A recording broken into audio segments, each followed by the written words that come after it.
Welcome back, everyone.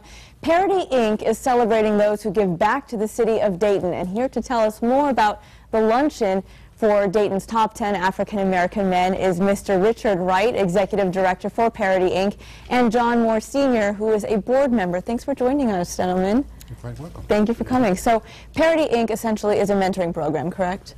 Well, Parity Inc. is broader than that. It's an advocacy organization, and mentoring is just one program within the framework of it. So mentoring is one program. What are the others that it does? Well, we have sponsored a non-profit housing corporation, economic development corporation, and we have done a number of things with respect to improving conditions for the minority community. And most of all, I believe we've been able to influence public policy for the things that affect the minority community. Sure. Now, at the luncheon, you guys are going to be honoring several men who've done some good things for the community. What can we expect to hear? What are some of the things that these men have been doing to help out? Well, each year, Parity recognizes 10 outstanding African-American males at our luncheon and go through a very rigid process in selecting those that we think have made a significant contribution to the community.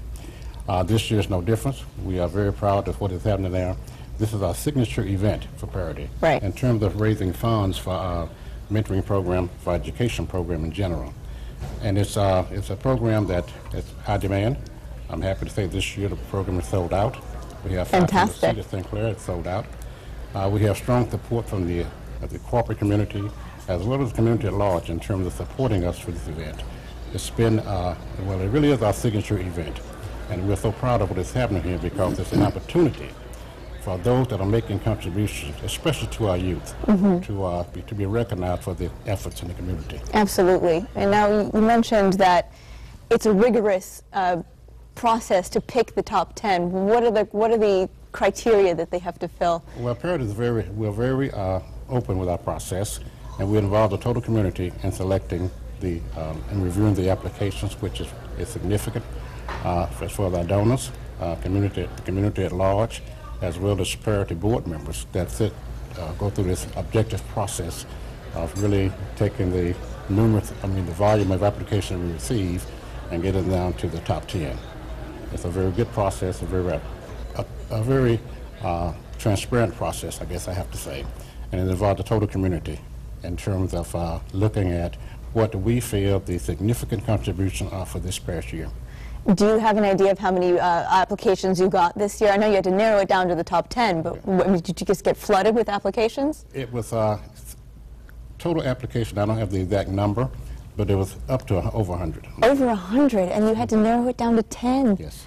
That's a difficult process, I'm sure. It's a difficult process, but it's a good process because we have to look at if there's such high demand for the program, it tells you that it's a successful program and we're making a difference. Yeah. So we try to be as open as we can be, and involving the total community and looking at how do we select the top 10. Yes. That's what they call the top 10.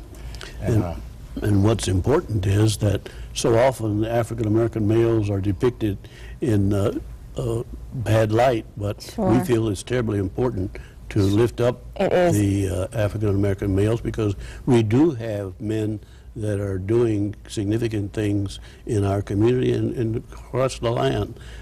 From a historical point of view, we go back to Philip Randolph, who challenged President FDR Roosevelt, and Thurgood Marshall, and just a whole host of African-American males. Well, gentlemen, thank you so much for coming here and sharing this. This is a fantastic event. Very glad it's going on.